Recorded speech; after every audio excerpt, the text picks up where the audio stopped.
नमस्कार, मैं प्रद्युमन जोशीला नलवा।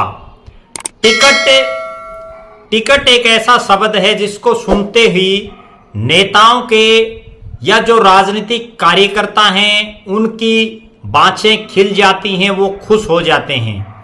टिकट मिलना, किसी भी राजनीतिक दल की टिकट प्राप्त करना अपने आप में जितने राजनीतिक लोग हैं उनका एक सपना होता है।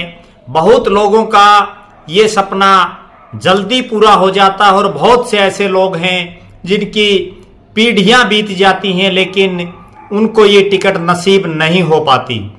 टिकट चाहे लोकसभा की हो, टिकट चाहे राज्यसभा की हो, टिकट चाहे विधानसभा की हो या किसी भी अन्य राजनीतिक पद के लिए हो, जब वो किसी नेता को मिल जाती है तो वो खुशी के मारे खिलखिला उठता है, नाचना कूदना शुरू कर देता है और मानो उसको सब कुछ मिल गया एक टिकट मिलने के बाद।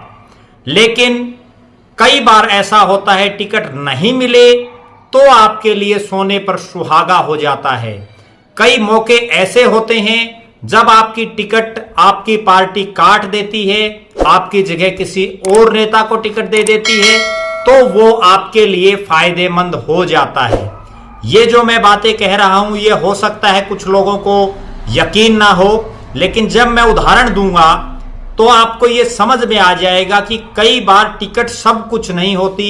टिकट कटने के बाद और ज्यादा पदोन्नति हो जाती है, और ज्यादा चौधर आ जाती है। और उसका उदाहरण 2019 के विधानसभा चुनाव से लेकर के मैं आपको बताने जा रहा हूं। 2019 के विधानसभा चुनाव में हरियाणा प्रदेश के कई बड़े बड़े धुरंधरों की उन्हीं की पार्टियों ने टिकट काट दी। कुछ निर्दलीय चुनावी मैदान में आ गए, कुछ किसी दूसरी पार्टी के चुनाव चिन्ह पर चुनाव लड़े और समीकरण ऐसे बने कि वो जीत गए और जिनको उनकी टिकट काट करके जिनको टिकट दिया गया वो बुरी तरह से हार गए।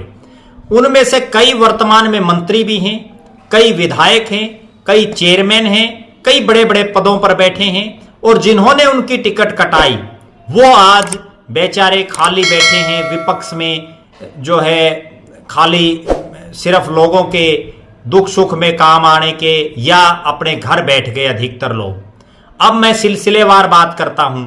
सबसे बड़ा नाम जिसकी टिकट पिछले विधानसभा चुनाव में कटी वो चौधरी रणजीत सिंह चौटाला, चौधरी देवीलाल के बेटे, हरियाणा के 2 पूर्व मुख्यमंत्रियों की कैबिनेट में मंत्री रहे, राज्यसभा के सांसद रहे, रानिया से कई बार क्लोज फाइट में चुनाव हारे, लेकिन उनकी टिकट काट दी कांग्रेस पार्टी ने और एक राजनीति में बिल्कुल नौसिखिया युवा को उनके मुकाबले टिकट दे दी, जिनकी जमानत तो छोड़िए बड़ी बुरी हार हुई।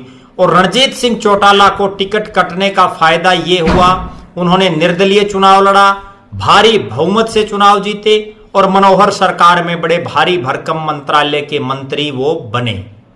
दूसरा नाम देवेंद्र सिंह बबली। देवेंद्र सिंह बबली कांग्रेस पार्टी की टिकट मांग रहे थे, डॉक्टर अशोक तंवर के बड़े नजदीकी थे, उनकी टिकट कांग्रेस पार्टी ने काट दी और एन मौके पर उन्होंने पलटी मारी और वो जेजेपी में चले गए। 50,000 से ज्यादा वोटों से चुनाव जीते और मनोहर कैबिनेट के वो मंत्री बने, बड़े भारी महकमों के वो मंत्री बने। इसके बाद तीसरा जो नाम आता है वो नाम है चौधरी सोमवीर सांगवान का, जो दादरी से बीजेपी की टिकट मांग रहे थे। पहले भी चुनाव लड़ चुके हैं, 2 चुनाव वो हारे और बीजेपी ने उनकी टिकट काटी।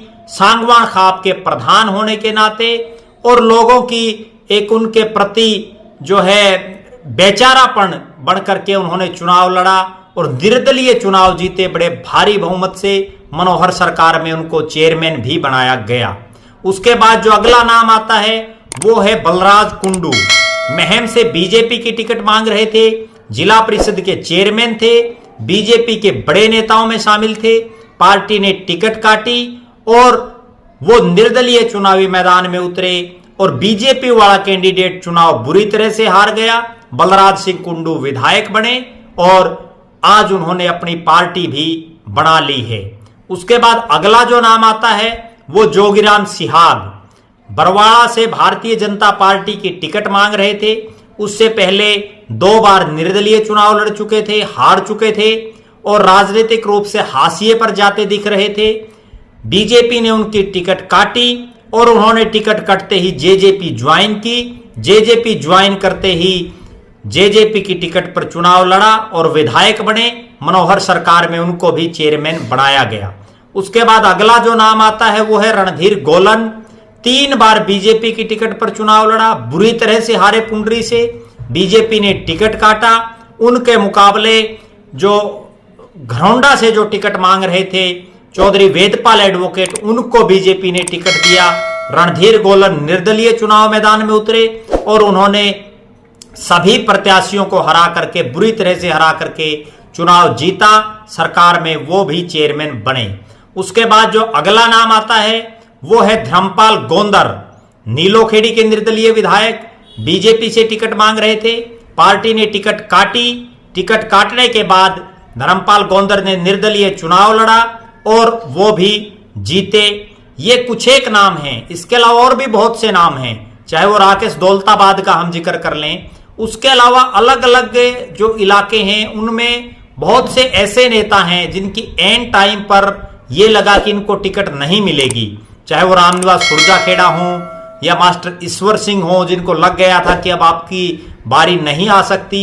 उन्होंने भी पलटी मारी और आज वो सब लोग सत्ता का सुख भोग रहे हैं, आज वो सब लोग सत्ता में हैं। लिहाजा ये कहा जा सकता है कि राजनीति में कभी भी कुछ भी हो सकता है, कोई भी समीकरण बन सकता है। बड़े बड़े धन्ना सेठ एक गरीब आदमी से चुनाव हार सकते हैं। बड़े बड़े बाहुबलियों को, बड़े बड़े जो है जिनका अपना एक सिक्का चलता हो, उन लोगों को एक साधारण परिवार का आदमी चुनाव हरा देता है। और यहाँ तो जो मैं आपको उदाहरणों समेत बात बताई है कि कई बार टिकट कटना भी आदमी के लिए एक बहुत बढ़िया रहता है, उस नेता के लिए सोने पर सुहागा हो जाता है। जैसा 2019 में हुआ, 2024 में भी ऐसा बहुत से नेताओं के साथ होगा जिनकी टिकटें कटेंगी या उनकी पार्टी उनकी टिकट जानबूझ करके काटेगी और उसके बाद वो राजनीति में चमकेंगे, निर्दलीय लड़ेंगे या पाला बदलेंगे, फिर विधायक बनेंगे, कई उनमें मंत्री भी बनेंगे, कुछ चेयरमैन भी बनेंगे और जिनको टिकटें मिलेंगी हो सकता है वो घर बैठ जाएं। इस पर हमारी नजर बनी रहेगी। आप लगातार हमारे साथ बने रहें। हमारे फेसबुक पेज को लाइक और फॉलो करें, यूट्यूब पर चैनल को सब्सक्राइब करें, बेल आइकन घंटी का बटन अवश्य दबाएं। लगातार जुड़े रहने के लिए वीडियो को शेयर करें, अपने कमेंट्स अवश्य लिखें। बहुत बहुत धन्यवाद। आपका अपना प्रद्युमन जोशीला नलवा।